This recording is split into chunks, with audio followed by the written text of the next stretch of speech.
তিনি গগৈ কনচেপ্টটো খুব ধুনীয়া কনচেপ্ট আছিলে মানুহে বৰ আদৰেৰে গ্ৰহণ কৰিছিলে মানুহৰ মাজত ৰাজনৈতিক এক্সাইটমেণ্ট পলিটিকেল এক্সাইটমেণ্ট আহি গৈছিলে মানুহে বিজেপিক খেদাবৰ কাৰণে সাজু হৈছিলে কিন্তু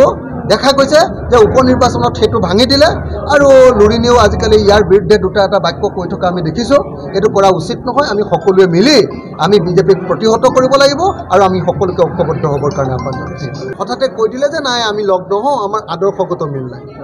যদি আদৰ্শগত মিলেই নাই কমিটিখনটো কেলে বনাইছিলা দুইটা পাৰ্টি লগ হ'বৰ কাৰণে একত্ৰীকৰণ কৰিবৰ কাৰণে এতিয়া দেখিছোঁ লুৰিণজ্যোতি গগৈ এটা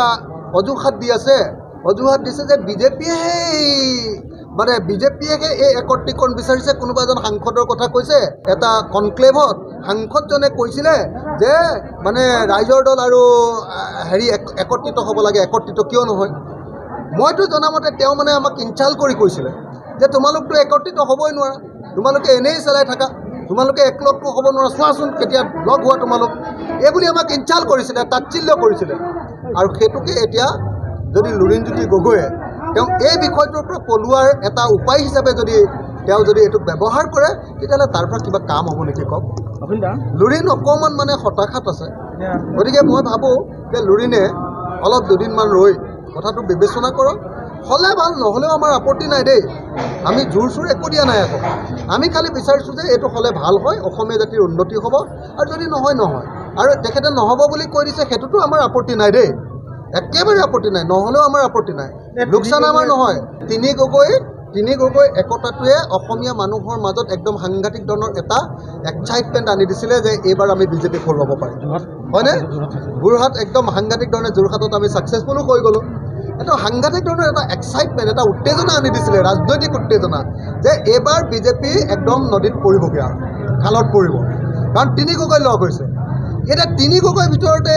লুৰিণে এতিয়া ক'বলৈ ধৰিছে লাহে লাহে তিনি গগৈ কনচেপ্টটো বিজেপিয়েহে দিয়া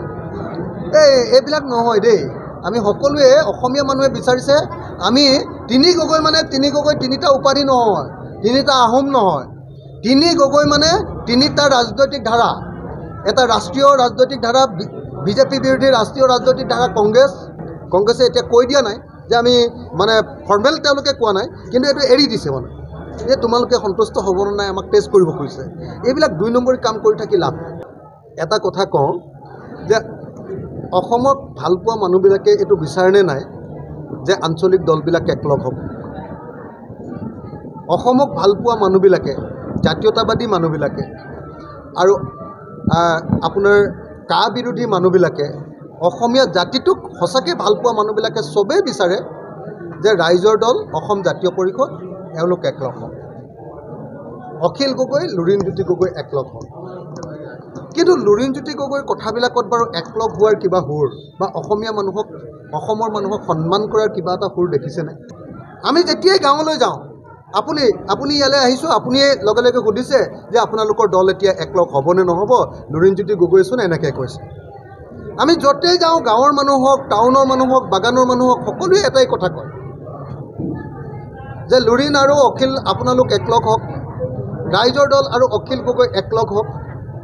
সেইকাৰণে ৰাইজৰ আহ্বানৰ প্ৰতি সময়ৰ আহ্বানৰ প্ৰতি সঁহাৰি জনাই আমি ৰাইজৰ দল আৰু অসম জাতীয় পৰিষদ একত্ৰীকৰণৰ কাৰণে আহ্বান জনাইছিলোঁ আৰু আহ্বান জনোৱাৰ পাছত সেই আহ্বানৰ প্ৰতি সঁহাৰি জনাই অসম জাতীয় পৰিষদে এখন 4জনীয়া কমিটিও বনাই দিছিলে আৰু আমাৰ দলৰ পিনৰ পৰা 4জনীয়া এখন কমিটি বনাই দিছিলে 4-5বাৰমান বৈঠকো হ'ল আৰু পজিটিভ ৰিজাল্টো ওলালে আমি একেখন মঞ্চতে থিয় দিছোঁৱেই এখন অসম আঞ্চলিক মৰ্চা বুলি গতিকে আঞ্চলিক দলবোৰ একত্ৰিত কৰিছোঁ কিন্তু দুটা দল মাৰ্চ কৰাটো ইমান সহজ কথা নহয় দুটা বেলেগ বেলেগ ভিন্ন ভিন্ন আদৰ্শৰ দুটা দল একলগ হ'ব নোৱাৰে আনকি একে আদৰ্শৰ দুটা দলো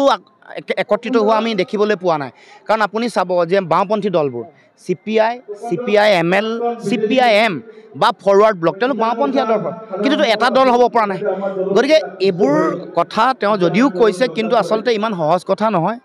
মানে গোটেই কথা বতৰাবোৰ তেওঁলোকৰ আন্তৰিকতাটোক আমি সকলোৱে উপলব্ধি কৰিছোঁ কিন্তু আমাৰো আলোচনা বিলোচনা হৈছে কাৰণ তেওঁতো নিজেই কৈছে তেওঁ যে মাৰ্ক্সবাদী হয় আমিতো জাতীয়তাবাদী গতিকে অসমৰ মানে মাৰ্ক্সে কেতিয়াও জাতীয়তাবাদৰ বিৰোধিতা কৰা নাই কিন্তু অসমত আপোনালোকে অসম আন্দোলনৰ পটভূমি জানে অসম আন্দোলনৰ সময়ত এটা যিটো পৰিৱেশ জাতীয়তাবাদৰ লগত বাওঁপন্থী মানুহৰ এটা সংঘাত আৰু দ্বন্দ্বৰ পৰিৱেশ আছিলে সেইটো আছে আৰু থাকিব কিন্তু বিজেপিক হৰুৱাবলৈ আমি একেলগে থিয় দিছোঁ কংগ্ৰেছৰ লগতো আমাৰ আদৰ্শ নিমিলে আপোনালোককতো ক'বলৈ আমি একো বাকী ৰখা নাই যে কংগ্ৰেছৰ আদৰ্শৰ লগতো আমাৰ পূৰা ফুল বিৰোধিতা আছে কিন্তু এই সময়ত বিজেপিক হৰুৱাব লগা কাৰণে ভোট বিভাজন হ'ব নালাগে কাৰণে একেলগে থিয় হৈছোঁ গতিকে মানে অখিল গগৈ ডাঙৰীয়া মোৰ জ্যেষ্ঠ ভাতৃৰ দৰে গতিকে তেওঁ সকলো কথা নিশ্চয় বুজি পাইছে ময়ো যুক্তিপূৰ্ণ কথাটোৱে কৈছোঁ আৰু মই আচৰিত হৈছোঁ যে বিজেপিও মানে আমাৰ দুটা দলক একলগ হোৱাটো বেছি মানে উৎপাত কিয় কৰি আছে আপুনি বিচৰা বাতৰি পাব কেৱল নিউজ 18 এপত নিউজ 18 এপ ডাউনলোড কৰিবলৈ স্ক্যান কৰক এই QR কোড গুগল প্লে ষ্টৰতো পাব এই নিউজ 18 এপ